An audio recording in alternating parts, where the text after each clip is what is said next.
Praise the Lord, praise the Lord, praise the Lord. That was Come on in. Come on in. Listen, welcome to another episode of The The Love Love Story. Story. Happy New Year to Happy New everyone. Year. It is 2026. 2026. 2026. Listen, 2025 was good. It had its ups and it had Downs. its downs as well. Arounds. But I'm looking forward to what God has in store for the IPYPU, for us, just as a whole, And for you. and for you as well in 2026. Listen, we want you to come on in, like this broadcast, share it. Make sure you come on I'm in trying to and get on to comment. share it. There we go. Are you sharing it? I'm trying. All right, come on in and share it. Try. Y'all missed us. We missed y'all. We took a little break. We took a little holiday break. A lot has happened since we last saw y'all. So y'all come on in the room. Make sure you share. This is our next edition of the Love Story 2026 version.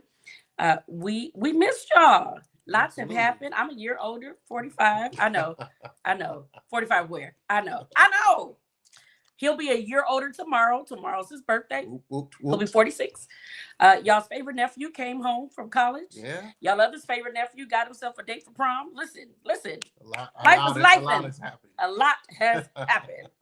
Life is life, and life will continue to life because we have an amazing couple on with us tonight. So y'all come in the room. Come on in. Tell us where you watching from. Tell us. Don't forget to rep your council. Don't forget to rep your city, your state. We want to know where y'all at, where y'all be. Did y'all miss us? Yeah. Because, we out here hanging in these social media streets all by ourselves. Come on. Right. Well, not me as much. I don't be on social media like that. Yeah, I don't think neither one of us. We didn't cross over into the auntie and uncle phase. Somebody tell him he he's uncle phase now. I'll take it. Look at the Lord. Yesterday I wouldn't say the same thing. I know. Today the Lord has delivered you. Tomorrow's a new year. Tomorrow's my birthday, so I guess I'm on that unk. I don't know. He's been white haired for the last 10 years, but he's accepting unk today. No, you know what? Longer than that. I actually started getting grays when I was 27. Yes, but you just accepted unk today. We're gonna mark this day down. We take the unk. Yeah, somebody told me I was giving rich auntie vibes. Okay, I can see that. Rich auntie vibes? Aunt Viv? I don't know about Aunt Viv. All right. We just waiting for y'all. Come on. We waiting for y'all. Come on in the room. We are gonna bring in this amazing couple. We definitely need Aunt Viv and Uncle Phil. Right, we out here in these LA streets. Right. We are welcoming this amazing couple we want to bring in so that we can dive into it. The love story doesn't stop just because lives. Right. That is all about love. That's what the love story is all about. Is how do you maintain your love story while life is lifing. Yeah. Because if you cannot love while life is lifing, do you really have love? Right. Ooh, that's a question. You can preach that. Okay. So we're going to bring it down. We're going to bring in, hey, Evangelist Flanagan, we are going to bring on this amazing couple. We're going to give them a moment and some time to introduce themselves. But why don't y'all give it up in the comments for... It was a drum roll. Well, I did the verbal one. Okay, do a verbal. All right, here we go. There you go. For the Falconers, Dre and LaShawn. What's going on, family? Hey, fam. Hey, everybody. How you doing? Doing What's well. going on? We doing good. Right. Thank God for another year. Right. Good. Now, I know Sean tired because when we was in our pre-show, she was in that kitchen cooking. Yeah, she was cooking up some food. Getting dinner ready. See, we ain't ate yet, but it's only 6:15 here though. 6:35. 6:35. West Coast. 6:35. It was a nice balmy 87 degrees today. 87. Wow. 87. Y'all want to switch? No. We was schizophrenic. We was 40 last week. We like this Cali weather. Yeah, it was cold last week. Oh wow. It was cold. That's all right. It'll be cold California standards again next week. It'll be like 72. So we are so excited to finally have you all on the official love story. Some of you already remember them from our game show at our 2023 convention. I think it was 2023. Yes, it was 2023 convention. Yeah. They were a blast. Me and Sean, that's my girl. She was them answers. She was on it. She was on it. She was on it. Yes, and competitive. That's it. That's my girl. So we're so glad to have y'all on tonight, officially on the Love Story. We definitely want to touch base and see now how you guys tell us a little bit about yourselves. Introduce yourselves. How long have you been married? How many children do you have? Do you have children? Do you have a dog, a cat? Please don't have a cat, but I'm no shade to the cat folks out there. We love cats. Yeah, I don't. Not in my home, but I love cats. I don't. In Jesus' name. Y'all tell us. Well, I'm Andre, and this is my wife, Lushawn Faulkner. And we have been married now for 13 years. This year's going on 14 years of marriage. Let's get it. Let's get it. Long time. And we have 3 beautiful children, Andre, Andrew, and Alora. We call them the AAA. Yes. Okay, I love that. Trouble called AAA. And so I love that. We also now have her parents living with us. And my mom and my dad. Along came with a dog. So the dog came from my parents. Dog came from the parents. I love the dog came with my full parents.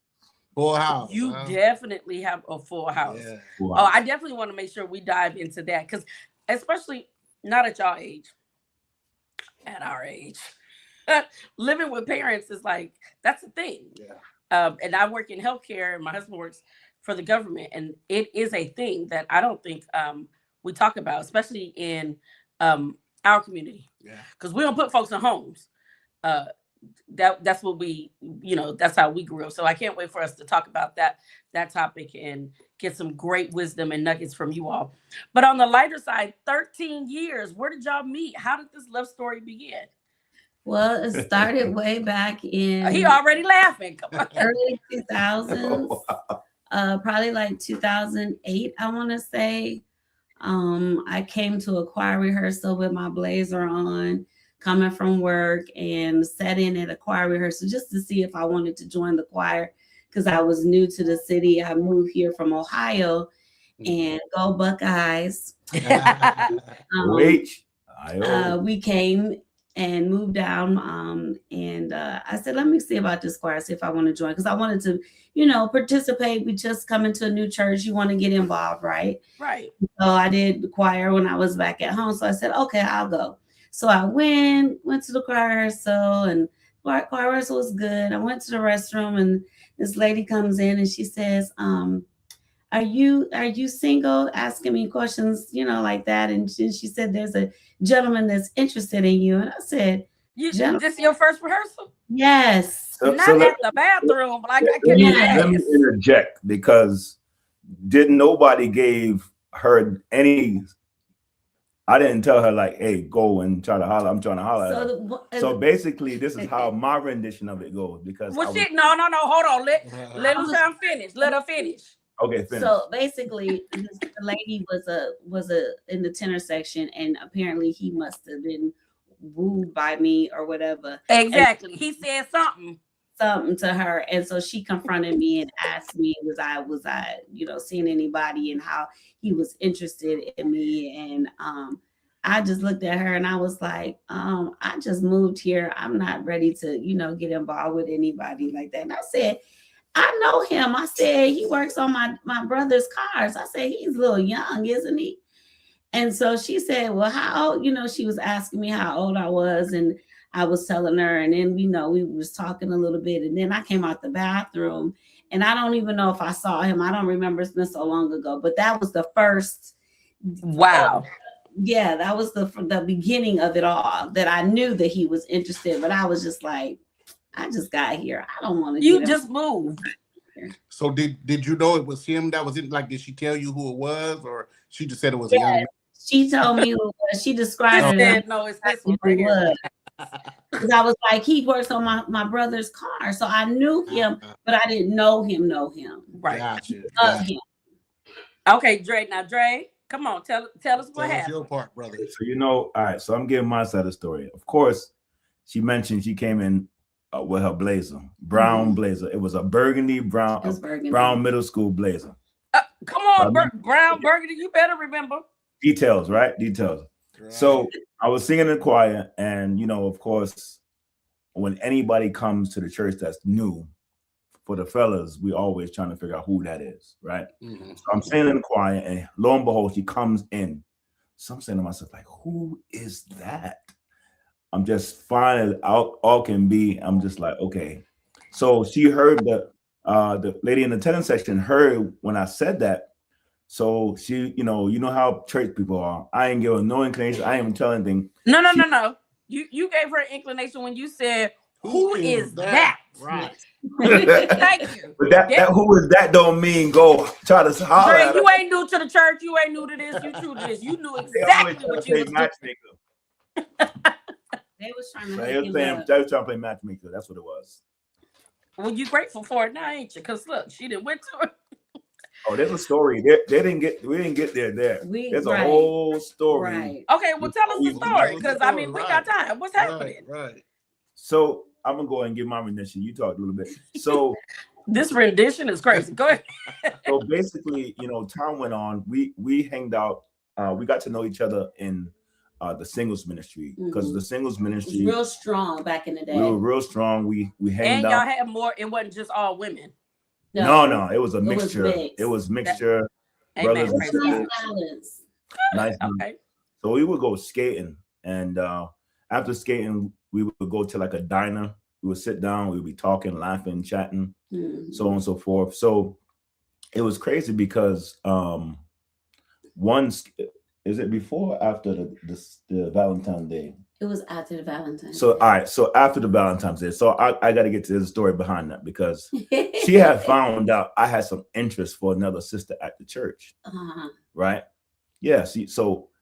Yes, she had found out. And choir rehearsal threw you off, huh? You just was like, nope. Because time had went on in between that. So okay, I never really gave the full I'm interested. So it was just the initial. I didn't even know about the bathroom situation. So I was gonna say, did the tenor section sister come back to you and say? No, she didn't even tell me. I didn't find out until years later.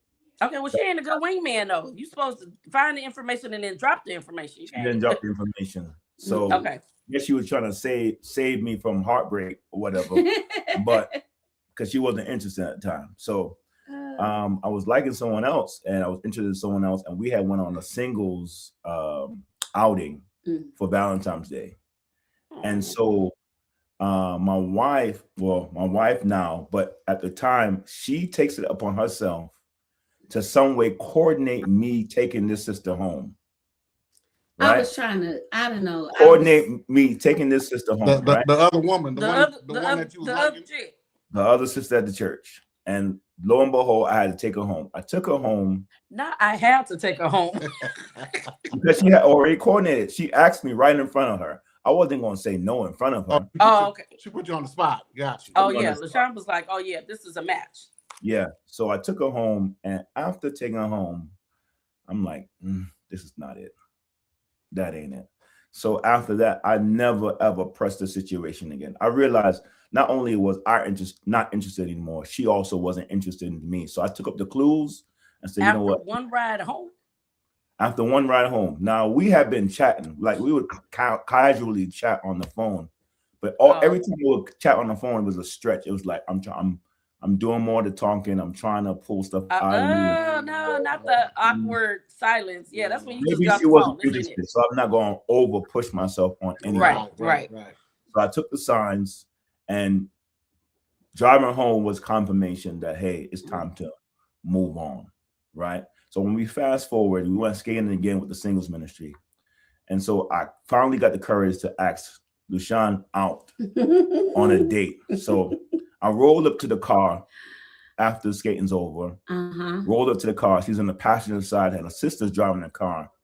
And I said to her, I would like to take you out on a date. She said, huh? I didn't hear you. I said, you heard me. You heard me. I love that, sis. That's it. I'm sorry, what you said? So she tried to play it up like she didn't hear me. So she finally agreed. I agreed. I said, okay. Finally agreed. Did it take her some time to agree, or? No, she agreed right there and then. Like, oh, okay. All right. That's when you be like, I can eat. Right. Yeah. But I was like, it won't be no harm. I mean, it's just one outing. What's a big deal? Okay, we'll go out. So the craziest thing, right? It's my birthday, right? When she takes me out. She takes me out for my birthday. And this has never, whatever. Wait, you asked her out, but she ends up taking you out. taking me out. So I'm thinking I'm taking her out on my birthday, for my birthday. Just happened to be my birthday. Mm-hmm. So I pull up, and guess what? We wearing the same colors. The same colors. He had on, I think I had on black shirt and white pants, and he had on the opposite, white shirt, black pants, whatever it was. We looked alike. Y'all was matching. Huh? Okay, come on, match. Right. Y'all was yeah. so vibes, huh? That was crazy. On top of that, she bought me a gift for my birthday. I bought him a gift. Bought me a tie. Oh. I bought him a tie, but girl, he didn't appreciate it. I found out later that he's a New Yorker, honey. You know, they bling out. It gotta be the latest fashion. It gotta be Argyle. It gotta be paisley with a glow in the dark and a little stone at the bottom. Don't blame me. I'm a product of my environment.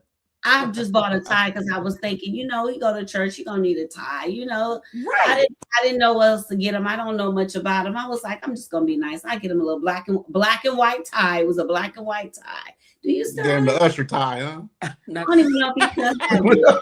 Did he ever wear it? Ties? It was not skinny. Yeah, the skinny ties. You know, I could have tied it one knot. That's how it be right here. Not a baby Huey. It's the thought that counts. It was the thought that's because first of all, sis didn't have to take you out, nor did she have to buy you anything. But check this out, and I'm glad you said buy, because you know I've always been trained when we go out on a date, I'm paying first. Right. Usually the dates I've gone on, I've always paid. Right. Yeah. So it caught me on guard because when I came to pull up my credit card, she said, I got this. And I said, hold on a minute. Hold on. This is something different. Right. I have never had a woman suggest to pay for me. Sean was like, it was a meal. On the first date. That's sweet. That's dope. Okay, Sean, did you do it because it was his birthday, or do you normally pay? It was his birthday. So I felt like, you know, it's his birthday. Let's be nice. You know, I was raised to go Dutch. When you go out with, you know, I mean, a man can take care of you, but you always make sure you have your own to take care of yourself. Right. So that's how I was raised. But because it was his birthday, I was like, oh, well, I'll take him out. I'll take him out. I'll pay for it. You know, that's no big deal. I'm working. I got a job. I make decent money. You know, it's his birthday. I'll be nice and sweet and I'll pay for the meal. So I guess that really blew him over, honey. Girl, because he's still talking about that instead of that tie. Yes. Right. That tie was okay, but her paying sealed the deal. Wow. Okay, so this was y'all first date. Now y'all are matching. Come on, Holy Ghost. With the black and white tie. With the black and white tie. Black and white tie. Not on, but in my pocket. Right, in his pocket. In his pocket. That he probably never wore. I think you wore one time at least. Okay, as long as you wore at least one time. At least, all right, maybe, very good. I don't know, possibly. You wore it. You wore it. Right. You wore it because I got a picture of you wearing it. So yeah. Oh, okay, well, I'm like, that's always what you got to do now. There you so go. you didn't got together on this date. She done took you. It's your birthday. She's paid for you, bought you a gift. At this point, Dre is like, I mean, the wedding is when? I mean, that was, what year was that? That was 08 or 09? No, what year was that? It was probably like 2009. 2009, 2010, somewhere around there. Yeah.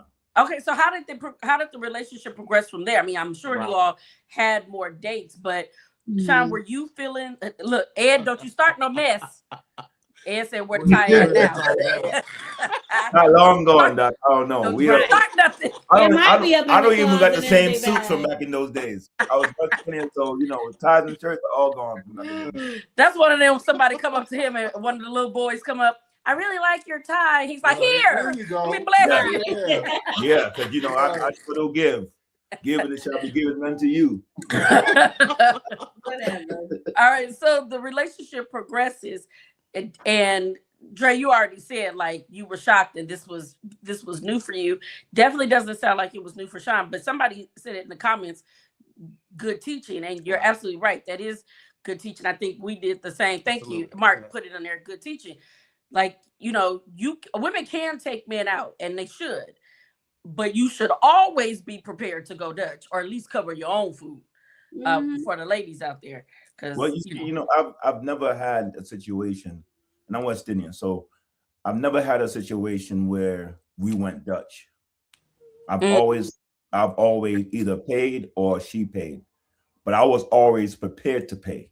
So that's how that went. But so usually when I pay, okay, I know I pay, but to have someone offer to pay for the first time, made an impression on you. It just blew my mind and left an impression on me. Ask me if I pay now.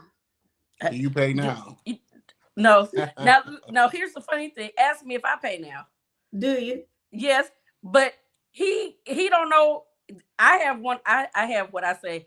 I have a wonderful husband. We've been married 21 years. Yes, 21 years. He don't know how much he get paid. He don't know nothing. The money comes to the account, and I put it in the account. It just go to the account. He just, did I get paid today? I'm like, you got paid, baby. Leave it there. Wow. Yeah. But I mean, that's we become that old couple. I pay sometimes, but not often. It's rare that I pay. We don't even before she got in healthcare, she had a banking career. So from a financial standpoint, I trust her. I can squeeze a book out of George Washington knows. Like I can stretch a dollar. But I think that's also the trust that my husband has in me at this point. It's like, that's beautiful. He don't know what is in there. I don't know what's his check, my check. I just know a check come. Money comes. Money comes. Money cometh. So I love that you could grow into that. But money, like you said, it really grows into that because you don't have to pay now. All right, now how do we progress? That's the first date. Now at some point you all get together. Did you ask her to officially be your girlfriend at some point? What happened? Or y'all just went on more dates after that? Remember how that happened? I think that after going on a few dates and going to the movies and dinner, and we just became an item. I guess they call it an item couple. So y'all ditched that singles ministry real quick, didn't you? Yeah. I mean, did we still hang out with singles ministry? I think we still did for a while. Yeah, we still kept it because we gave some strong bonds and some strong friendships that continue to last unto this day from the singles ministry, and majority of the people that's from the singles ministry are pretty much married. Now the young lady that I tried to, she's not married to this day. Well, she has she's not. I mean, we ain't gonna say no names, but no, don't say no names. She has her preferences, and her preference. Okay, just gonna leave it like that because you still go to the church. No, we don't belong to that church. We don't go to that church anymore. That was my home. Well, bless God. Maybe she'll watch the love story and find somebody. There you go. In the minute, y'all have dated. We pray she do. But pray. Y'all have now dated. How do you propose? Now we've moved on. How do you propose and we move into a marriage? So before we even get to the proposal, the crazy part of our relationship, when everything was going smooth, which I thought everything was going smooth, she comes and breaks up with me. Shut up!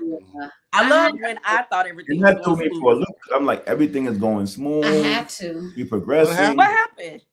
I had some issues because I had been engaged before, and I think I had some trust issues because I felt like I wasn't sure because when you get married, that's forever. It's no more. And only one. And I was like, are you sure you ready? You ready? He's the one. I just wasn't sure. And I was nervous. And I was like, he coming on so strong. And, he's the first guy that I really got, I really met when I got here, that I really had to learn. And I was like, I didn't even talk to nobody else for real. And here he is. And I was like, well, am I ready for this? And then I was like, I don't know, maybe I need to just, make sure this is what I really, really want before I dive in. Because I know what's coming. The proposal is coming because I can tell where it's at. And I could tell it was intense. And I'm like, before I even get him all worked up, and I don't want to leave him at at the front of the church hanging. Right. So make sure this is what and who I want. Smooth then top of the block. No, I had to have a come to Jesus moment with myself. Hey, yo, Edward, I'm gonna get you, man. But I love that you said that, because I was going to ask you that question, because you said you had trust issues, and we hear this a lot, right? And people who break up, I have trust issues. But did you have trust issues with him, or did you have trust issues with yourself? With myself. See, that right there, we don't talk about that. Right. With myself, because I was like, I when I lived in Ohio, I had a lot of friends. And there was a lot of men that were attracted to me. And I won't say that I was how do I put it? A lot of guys liked me, and I was like, I didn't know who I liked. I was like one of those girls who started to bloom real late. I was like a quiet, a late bloomer. A late bloomer. So I didn't know how to take attention that well. So I was like, do I like him? I don't know if I like him. I'll go out with him and see if I like him. And no, I like him. She was a player. That's what she said. No, I wasn't. I was trying to figure out where I was. She was trying to figure out what she liked. Exactly. And he wasn't the ideal guy that I ever dated. He was tall, dark, and handsome. I never dated tall, dark, and handsome. I dated light skin, mixed, a Dominican. I mean, I had different nationalities. So I was just come through options. Yeah, right. And so it was different. And so I was just trying to make sure that I was ready. And so I prayed. I asked the Lord, God, show me, is this what I really, is he the one? And I prayed about it. Then I talked to my A-spoon cool, my bestie. And I remember being in the driveway of my house, and I was telling her, she was like, so what you gonna do? I said, girl, this man is in love with me. I don't want to hurt his feelings, but I got to know if I really am in love with him. And she was like, well, do you love him? And I was like, I do love him. She said, well, what's the problem? I said, I guess it's just fear. The fear. And so I guess I was gripped. Dre was ready to fight any man. So eventually I let go. I let go of the fear, and I let the Lord, work on me. And then we somehow came back to each other. I'm trying to remember how we got back together. But how long were you all broken up?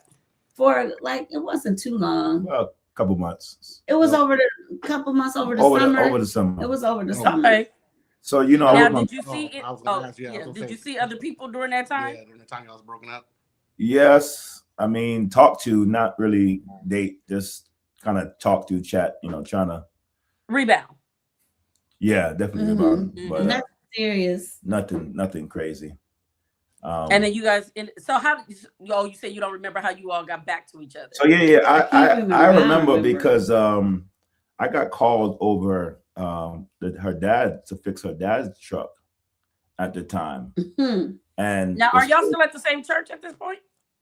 Still broken up. I mean, together. No. We her mother. My mother used to pastor. Oh, okay.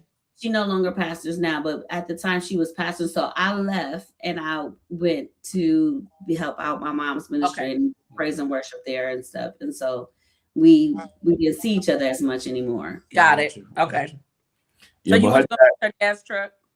Yeah, her dad called me over to fix the truck, and I guess her and her sister maybe was going out somewhere, and I was working on the truck, and I looked at her, she looked at me, and I guess I rekindled something up. And after that, did the angels come down from heaven and start singing? It was just obvious, like, we need to just stop playing games and just move this thing forward again. And after that, I don't know who was the one who initiated the conversation, the contact, but do you remember you called me first or not? I don't remember. She probably called me first because she broke it off. So.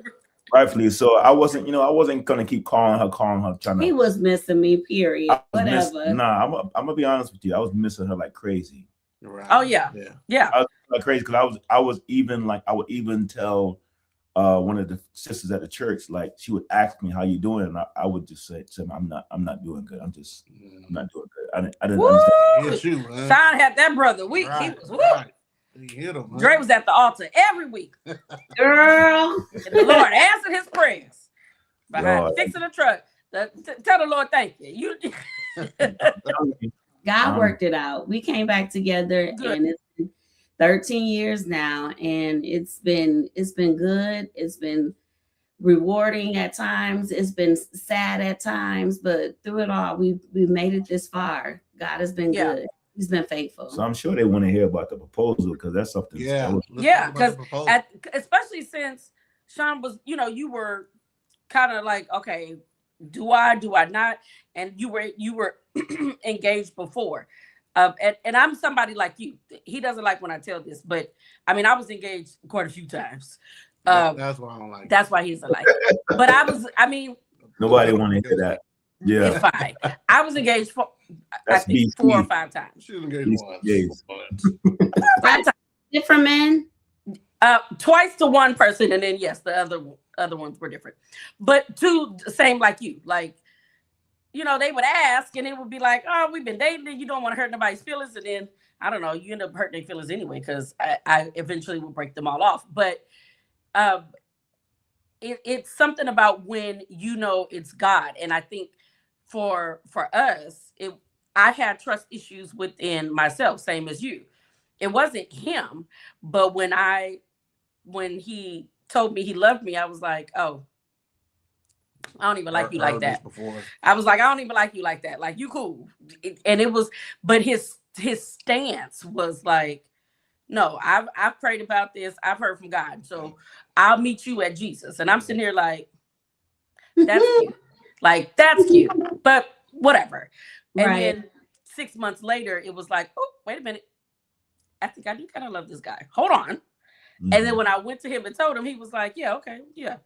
So there was no fanfare. I was like, no. I knew what you need to be excited. I'm coming here. I'm your prize now. Right. Like, hello, I got it. The Lord has spoken. I hear it. But to your point, it's when I knew. And and that was, it was just a matter of waiting. And it sounded like that's the same thing with you. You just had to know. That's really what it was. Even though Dre knew the whole time. I mean, I already know. I knew. I mean, it was obvious. I mean, the interactions with church, with people, around people, people kind of knew we were together. And I mean, they were just rooting for us. And, the church people, they just always trying to encourage you, and they can see it happening. And how I knew is the first lady of the church, she confirmed it.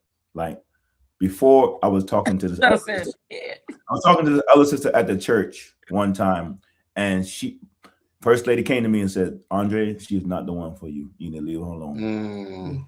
Wow. And I took hold to the wisdom and I left her alone. Sister Wanda. Is that the first lady or was that the old girl? Lady Wanda Reese. Lady Wanda Reese. She was in. Oh, okay. I thought that was old girl. I was like, wait a minute. And I listened to the wisdom, and when we started talking, she confirmed it. She said, I love Sean. That's she called it Sean. I love Sean. First Lady Wanda Reese really loves Sean. I mean, to this day, she just really loves Sean. I never knew she said that to you. She really loves you. Aww. I never knew that. I love Sister Wanda. She's a sweetheart. Yes, she is. Well, shout out to Lady Wanda Reese. Because she did this. Now, how did you propose? So we went we went to Atlantic Station, the first place we had dinner at. It's called Atlantic Station. It's called the Grape, which is no longer there. It's like a little winery restaurant type thing. So I had told a couple of the brothers and the sisters at the church that I was going to do it. And so they were supposed to wait at this coffee shop that we normally go and we vibe and we drink coffee and we relax and we chill, got couches and everything and lounge. And it's really a nice spot, nice vibe in Atlanta Station. And so we went to the Grape. I was going to propose, and then we were supposed to walk over there. It didn't even go like that. So I'm at the Grape. I told the waiter, had all lined out. The Grape had the cake and everything, and the ring was on the cake and everything like that. So I was on my knees, and after we ate, the waiters would bring out the dessert, and they brought the cake out, and on top of the cake was a ring. So I was on my knees, and she was just, oh my God, oh my God, oh my God, oh my God, oh my God. He said she was full in. Right. I didn't know that was I didn't know that was happening. I didn't even know that all of them were there. So that was, he had this all set up, and all our friends were there, and I was just like, what? So it was a big shock. It was a big surprise. It really was. So everyone heard the commotion in the restaurant, and they were all loud cheering for us. And there was a couple outside the restaurant. Inside the restaurant, they were in like the next table or whatever. Next table, I don't remember where they were from. They were like a doctor and a lawyer, something like that. They heard the commotion and came in there and bought us a bottle of wine. Yeah, dessert wine.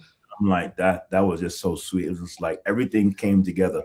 Now, with our friends, I was taking them back home. I totally forgot that our friends were waiting at the coffee shop for us. I was on cloud nine. I was on. They forgot. They was having such a good time that they forgot that we were coming. My friend called me, where you at? I'm like, I'm on my way home, taking LaShawn back home. I totally forgot. Oh no! Can you imagine the people waiting for the surprise and they all sitting in the dark? We're dressed. They calling it like, man, it's getting late. She must have said no. Right. You want to text them? No, you text them. No, we just hang here. Got that. Yeah. Yeah. Oh, well, I'm sure they were happy once they found out. Yeah. They were ecstatic. They were happy. I mean, they were looking forward to it. It's been a while. They were looking forward to it. They were happy. So yeah. Wonderful. Yeah, bro, mine was gone. She said yes. He was running. Right. Okay. Yeah. I love it. So so you guys you propose. You guys get married. Now, where are you guys living at this point? You're not in Ohio? You're still. I'm here. Me and my sister had a home together, and then Andre had his own home. But when we got married, we decided my sister moved out, and then he moved in because I had the newer home. So we stayed at that home, and then later down we're in a whole nother house. But truth be told, she didn't want to live in the area. I didn't. I didn't like where he lived. I didn't like it. See, me, I don't have no problem living in the hood. I was born and raised in the hood.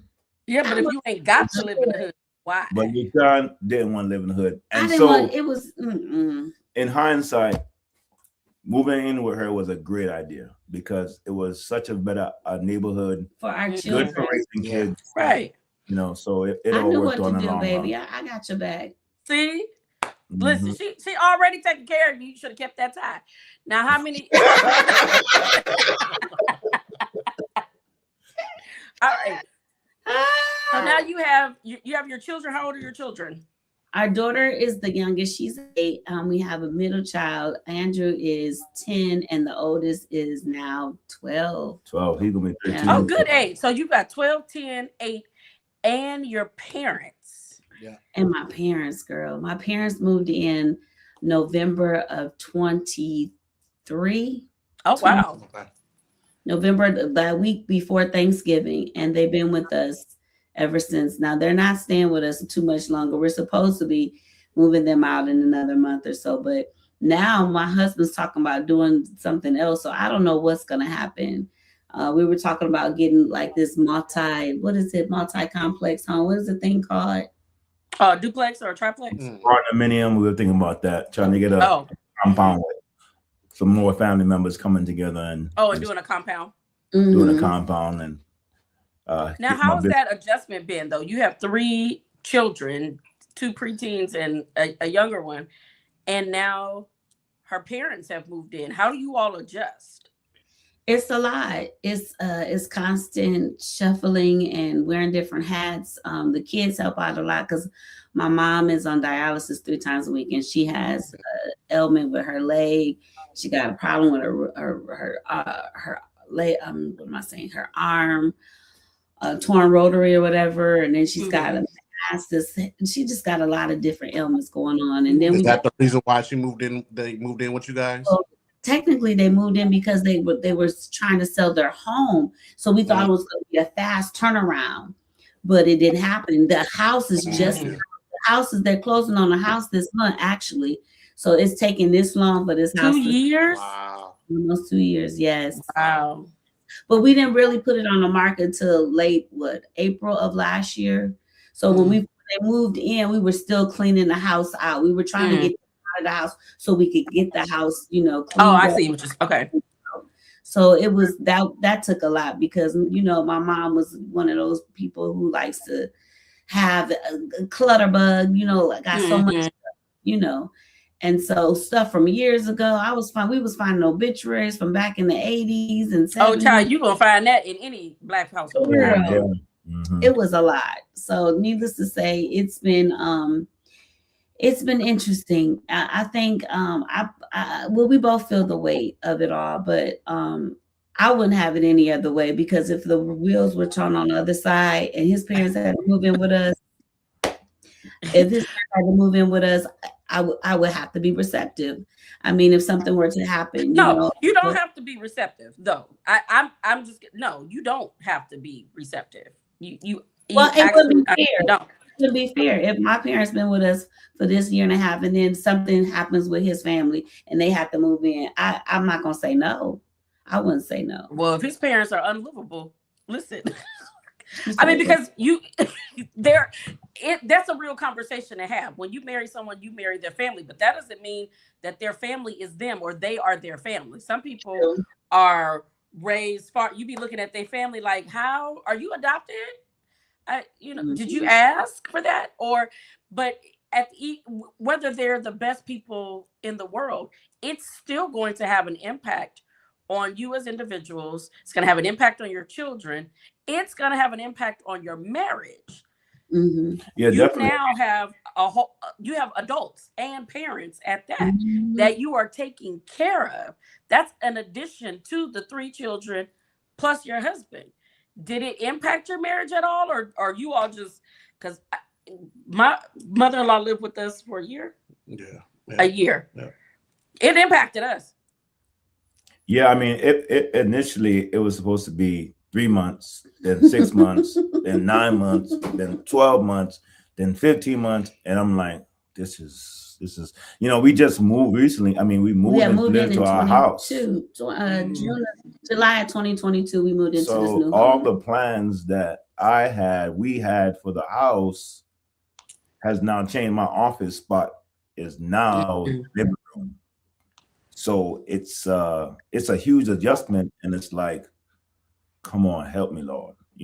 I know we're on live now, so I can't say everything I want to say, but it's like a whole bunch I want to say, but yeah, I get it. I mean, because it's an impact, but it's something that happens more often than we talk about, right? And especially caring for a loved one.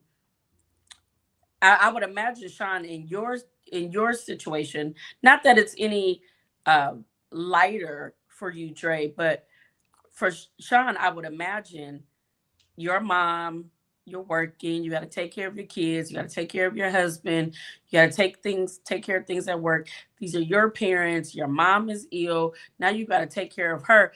Just the weight of being a caregiver. I was gonna say the mental aspect of it, can weigh on a person. That's another thing. Thank the Lord that it hasn't affected me like I thought it would. Good. I felt myself almost, on the verge, but God brings me back to where I need to be. When I was 25, I had a nervous breakdown, and I struggled with bipolarism. I didn't know I was bipolar. I was told that I was bipolar, and so since my parents have been living with us, thankfully I haven't had any type of episode, but within our marriage, I've had episodes from when I had my first child to my third child. And I don't know, probably a mixture of postpartum as well. But during this time, for some reason, God has kept me and kept our marriage, even though we've had to learn how to make sure we have some me time, right? Or just, okay, we need to come together. We need a moment. Or we need to go out, or you need to go out and be with your friends. Or can you watch the kids? I'm like, this Saturday, they're having something at the church. It's just a women's thing. And I was telling him, listen, I'm going to go. And I need you to watch the kids. I need a night, because he had a night last Friday. He went out with him. So it's like we're having to learn how to fight for that time or make time for ourselves, prioritize that time. But it's necessary because you need that me time, you need that quality time, you need that time away from your family, away from the kids. And so yes, it has been a lot, but I'm thankful that I could be at a help to my parents at this time. I do have other siblings, and I'm trying to get all of them to, everybody take their turn that can help out, because some of them don't have the means to do, but choose not to, or limit their, what they do or what they can do, because they too are married. So, it's when you're the daughter, it's different for the daughters than I think it is for the men siblings. So I think that's another thing that comes with it too. But I also think there's a whole lot more that there's more different perspectives than that. Even from a husband standpoint, when when I look at my wife, she obviously looks more tired, more stressed out, because she's not just dealing with our three; she has to deal with her parents as well. And she comes in, comes in tired already, having to deal with children all day, then to deal with us three, then to deal with her parents. So it's a whole then to lot. Deal with you, and to deal with me. And don't include yourself. Well, sometimes I feel like last resort. He feels like he's the last resort. But I told him, listen, they're my parents just as much as they're his parents. And I tell him, it would be helpful if we're all working together. Although they're my parents, they're his, and I want him to, when he can, do a little more. So lately, I have to commend him. I was told that he cooked breakfast the other weekend. He cooked breakfast and cooked for my parents. That is a progression, because that doesn't happen. Right. So right. I'm glad that he's buying into the supporting and assisting, because I know he's West Indian, and sometimes this cultural thing can be different too. Right. And so he's used to seeing the women do, to handle it all and do it all. But I'm glad to see that he's, coming on the other side and, playing a role as well in the space that I live in on a daily basis. Yeah. Now, Drake, going back to the bipolar thing, as a husband, how did that affect you mentally as well? Bro, I tell you, man, that's one of the hardest things to do, is to manage life when that situation happens, because everything has to cease and you go into maintain mode. Yeah. Okay.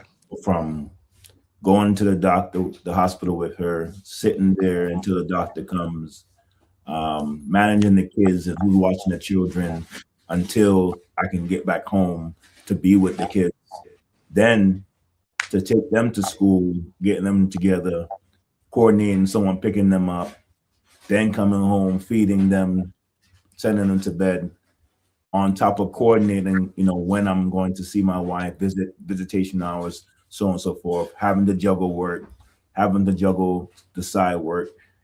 So it's like, it's a juggling act. And I mean, it's really stressful, honestly. But you didn't do it alone. We have family, thank God. Yeah.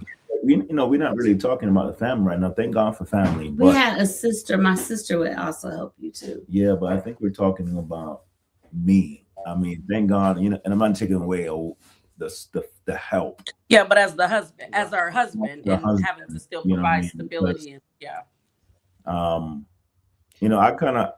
had support with the brothers, who I would speak to, my close friends, and they kind of encourage me, pray for me. And so with that support, with the spiritual aspect of having people that will pray with you and pray for you, has really helped me throughout the years. I mean, if it wasn't for my support system with my brothers, who I can call on and just vent and they pray for me on the phone, because sometimes, most often, guys don't have people they really can vent to, right. And so a lot of times, a lot of things are internalized, Yeah. Until there's this big outburst. At that time, one of the things, I had a guy, good friend that we went to seminary together. He would encourage me because he went through a similar situation, and he would simply continue to encourage me and say, "Listen, brother, you got to find an out, find some time, some me time for yourself, so that you won't have a stroke, because you have a lot of stress, a lot of weight on you, being tugged from so many different areas, the church, the home, the school, work, everything, so many different pulls at me, children. So you got to find a way, whatever it is you like to do, shop, go bowling, go for a walk, go to the library, whatever it is, you have to find something that's going to help." And I thank God for the brothers, because they really was very instrumental in just my sanity, just my sanity. And that's one of the realest things, I had someone call me because they realized I have been going through a similar situation, and they were getting ready to get married. And so they simply asked me, how is it? How is it? And I told her, it was a her, and the guy was suffering bipolar. And I just, I just laid it down on the table. I laid out everything that she needs to prepare herself for, making sure she has a support system in place, making sure she has people to talk to when that happens, making sure that she has somebody to pray with her, because it's going to be tough. Because a lot of times you don't know how you're going to triggers. Yeah, exactly. You don't know what's going to trigger her. So you have to be prepared mentally, spiritually, for that situation to happen. Now, I found out later on she decided that not to go that route. But some people decide not to go that route. Yeah. Right now, unfortunate, not fortunate for me, not unfortunate, but fortunate for me. She had an episode before we got married, and her sister came to me, and she asked me, "Andre, are you sure you want to do this? Are you sure you can handle this? Are you sure you want to marry my sister?" And you know what? I prayed and asked God, and I was sure, because I never, imagined having to go through something like this, but I am 100% thankful to God that I made that choice to ask her to be my wife, because they say through sickness and health, to death, right? And those things are a reality for us. Yeah. We are making it, and thank God, like she said, she hasn't had any episode for a while, and I'm just praising God for just keeping me. He is a keeper. He is. Yeah. I love that, and thank you both for being vulnerable enough to share that. With that. I agree with Tiffany and was saying, the brothers, and Tiffany was saying that mental illness, we don't speak positively. Thank you. We don't speak positively about the different aspects of mental illness, especially in the church, because we still have ministers and preachers and churches who will call bipolar disorder a demon, or she got a spirit, and it's like, no. Ignorance is no more spirit than bipolar disorder. We ain't saying you got one, right? But these are real things that happen in holy marriages, that you have to deal with. And it gives you the other side of God. To your point, He's a keeper. But I'm even hearing the miracle of, you are under more stress now with your parents living with you than you probably ever have been, and haven't had an episode. So those are the things that God shows Himself, but also allows us to see that there's a village. I mean, we're dealing with something similar, and have been dealing with something similar in our family. And some people, some people don't want to talk about it. They want to keep it private. They want to keep it close to the chest. Some people are embarrassed. I think it's embarrassed. I think it's how fear of judgment, how people will perceive it, how they will look at them. It's a lot that goes on in the mind, to where people don't want to share that information. But listen, it needs to be talked about, right? Especially in church, because it's happening. We were always taught, sweep stuff underneath the rug, and you know, where did that get you? You know what I mean? So that rug dusty. Yeah, it definitely needs to be done. I'm just saying, you know, it's so much stuff up underneath the rug, but that's why, I mean, no shade, no tea, but that's why we have predators in the church. That's why we have misunderstandings. That's why there's a lack of discernment in the church, because we swept so many things under this, you know, proverbial rug, that we have not stood in the face of the things that we need to really just deal with and talk about, because so many are addressing it. So thank you so much for being transparent enough to communicate that and starting a very much needed conversation about what's happening in real mental health. One of the things, before we go into quick hits, we not deal with, but one of the things that we have at our church, and I really take pride in God for, is that a lot of our young people are on the spectrum. We have a lot of children that are on the spectrum at our church. But what I love is that, you know, they're all on different levels. Mm-hmm. But we have some that have outbursts. We have some that are, we used to have some that are nonverbal. But our church, like, they're just kids. You would never know. Yeah. And we're just not the church. And someone recently told us, just Sunday, that they've been sharing our ministry with other parents of special needs children, because they, as a special needs parents, have found safe space, not only for their children, but also for them as a parent. We've made ways people aren't looking at their kids funny when they cry or yell, or, you know, I wish you would look at one of our babies. Crazy. You know, no one says anything, but then we also take the time to spend time with the kids so that the parents can get a break. And that's, you know, everyone. Those are things that people look for. And so you two can be a testament to help other, like you did with the young lady, help other young couples who are entering marriage, to let them know a mental illness or a special need is not the end all be all. It is actually the opposite. It can actually show you the deeper levels of God's love, his keeping power, his protection, his miraculous power. Like, these are honored moments. And so thank you again for sharing and being transparent. And shout out to your village. Absolutely. Absolutely. Yes. Absolutely. Village. All right, listen, we're going to do these quick hits real quick. And then after we do the quick hits, we want you all to close us out and give us some words of wisdom. Those individuals that are single, that are seeking to be married. That singles ministry. Yeah, right. Or even those younger couples that are newly married or have only been married a couple of years. You know, we want you all to get some words of encouragement and close us out. All right. So we're gonna do our quick hits. So real quick. Do this I want to. Yeah, I saw that too. Yeah. Okay. All right. So if you could do any adventurous activity, what would you do? Skydive. I knew you was gonna say that. I knew he was gonna say that. Sean, you was skydive too, Sean? Mm-hmm. I really want to do the what do you call it? The balloon. What is that? The hot air balloon. The hot air balloon. I want to do that.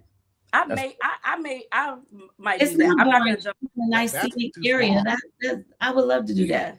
Seems like the basket. I don't know. I'll do a hot air balloon before I jump out of a perfectly well working plane. I'm not doing that. That's true. All right. What's the best date y'all been on? The best date?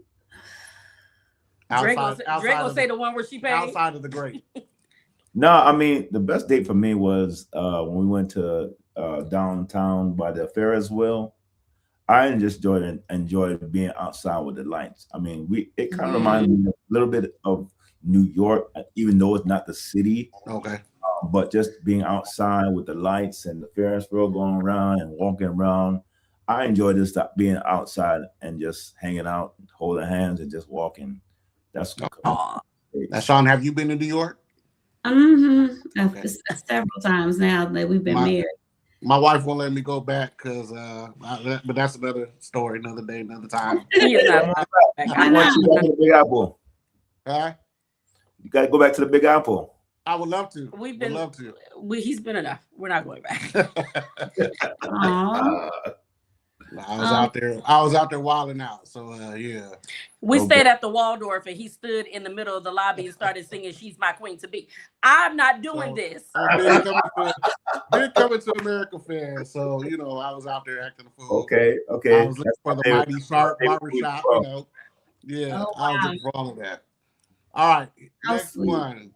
What's the number one place y'all want to visit together? Africa. Definitely Africa. Definitely want to go to Africa. All right. And who would play you all in a movie? If they did a movie about your life, who would play you in the movie? I don't know. I don't know. Who would play us in the movie? Mm-hmm. I would, if I could select my own actor, I would definitely select that guy from that European actor. Idris? Yes, definitely.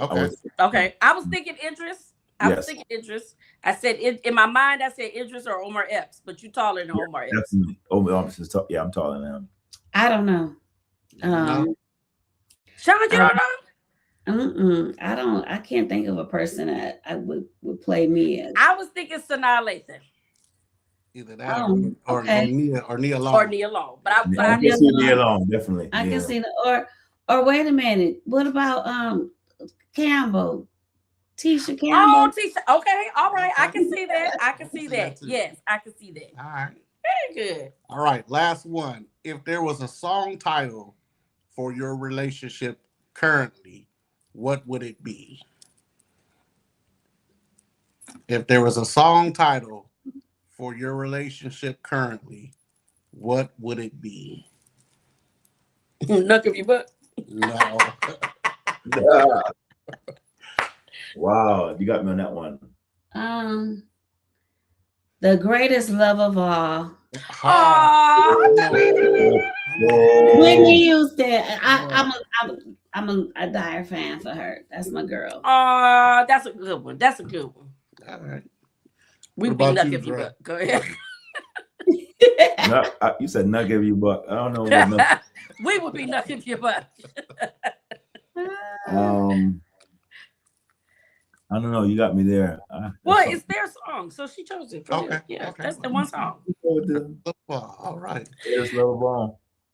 I love it. All right, y'all. What do y'all have to say to the people? Well, for those of you that are desiring a significant other and you're ready to be married, you got everything else. You got the house, you got the car, you got everything but the man or the woman. Seek the Lord, go out and venture, date as many people as you want, because if you don't date enough people, you will never know what you really like. That part. Date, go out. You don't have to seriously date. You can be be truthful and honest. I'm just going out trying to. I'm dating. Find out, what we have that's in common, or what I like or what I don't like. You got to figure that out. And once you figure that out, then you can be led. And then that woman, if she wants to submit, she'll submit to you and say yes. Or that man will decide, okay, yeah, I really do love her and I want to be with her. I'm going to propose to her and shut everything else down and be with that one. Take your time. Don't rush. I mean, some of us, I didn't get married to Andre. I was 35 when we got married. Wow. So I was a late bloomer. I had our last child at 40 years old. Wow. So go figure. But everybody's story is different. When you find love, you will know it. And when it grips your heart, it won't matter how long it took for it to happen. You'll just be grateful and thankful that it found you and you found it. I would definitely encourage sisters and brothers to make sure, number one, you keep going first, but make sure that you are attracted to that person. Yes. Don't ignore attraction. A lot of people say, well, don't focus on attraction. Attraction is everything. You got to be attracted to that person. But I would also encourage that. Don't let that be the sole reason you're deciding. I look at their family structure. I look at mom, dad, brothers, siblings. I look at all those things because it kind of gives you an idea of who you actually marrying. I would definitely suggest, you know, a lot of times people are struck on what they want. They want this, that, this, that, and God hasn't made that person yet because they have so many different stipulations on what they want this person to be, and they miss out on good people. Yeah, so focused on you know, this 6-figure earner or got a list of different things that they want this individual to be, and it's not always about that. And sometimes they don't even meet their own qualifications in their own list. They got so many things on the list, and they don't even meet not a couple of those things. But I think some of those things happen as you grow into the marriage, and those that's things where I was can going to cultivated. That's where I was going to get, because you know, if you're looking at where he is that particular moment, and you're letting that be your final decision, you have not allowed God to make him evolve into that person God is molding him to be. Make sure that he has goals, vision, and dreams of becoming something for himself. Make sure he loves God, loves his mother, loves his family. And because if he doesn't love, and that's one of the things her mother always says, is that she prayed for son-in-laws that love God, love their mother, and it has very family oriented. So you want to make sure that God is leading you, because God's going to show you if you allow him to show you who's right and who's wrong for you. You'll know that person's wrong for you if you have to keep adjusting yourself to make her feel good. Keep doing things that's not in your nature to do. Right. Be you. Be you. Be yourself. When you move past that stage of the interview process, allow her to get to know who you are. And first, allow him to get to know who you know. Show them who you are, where you come from. You don't hold back. I'm you know, people think that because I'm from New York, I'm aggressive. Because I'm West Indian, I'm aggressive. I'm most compassionate, but I am a product of my environment. So I will sometimes be like, "Yo, what up, son?" But that's how I am. You know what I'm saying? I know how to tone it down when I'm around different people from different nationalities. I am West Indian, so my dad is Jamaican, my mom's from Barbados, so I do know how to speak patois, and I do know how to speak like I'm from Barbados. So in some instances, I know how to be around culture. You know, so I will, you know, and sum it up, because I can go on and on about you know, that was a quick nugget. Just giving a quick nugget, you know, be yourself. And love that. God to mold you, and allow that and God to mold that individual too. And if you both have a love for God and a love for God's people, God can bring you guys together and bless your union. Just be real, be honest, be open. And remember that compromising is not a bad thing. You have to compromise some things. You can't have everything that you want when you want it. Some things take time. And when you grow in a marriage, after you've said I do, then when you grow in that marriage, you learn how to give and to take. The point I was trying to make, don't lose yourself in trying to compromise to please her. Because when you do that, you forget, you look in the mirror like, who is this person? And you'll resent the other person. That is awesome. You guys gave some amazing that was some good nuggets. We'll have to make sure we bring y'all back for marriage after 40. Yeah, part two. Marriage after 40. Because you know, you marry somebody different. You gotta learn every single day. Thank y'all so much. We appreciate y'all. We appreciate you. We love y'all. Thank y'all for the comments. Y'all were off the chain today. Listen, we do not want to lose you all. Don't forget some of our stuff that's upcoming. We have got OKC, Oklahoma City. Meet us there, April 23rd through the 25th. In April, the good month of April. We will be at our empowerment conference. Listen, shout out to our IPYPU president. Yes. Who makes all of this happen. Pastor District Elder. Hiram Shorter. We thank God for you. We thank God bless for your God. family. This is his last year, folks. Yeah. We going out with a bang. Hallelujah. So meet us in OKC for Empowerment 2026. You can register right now. You need to register. You can register now at myipypu.org. Listen, this is his last year. New administration takes over. Yep. We want to see all of you in April in OKC. And if you can't make it to OKC, even though you should, we will see you all in convention. June. In the convention. Is it June? July.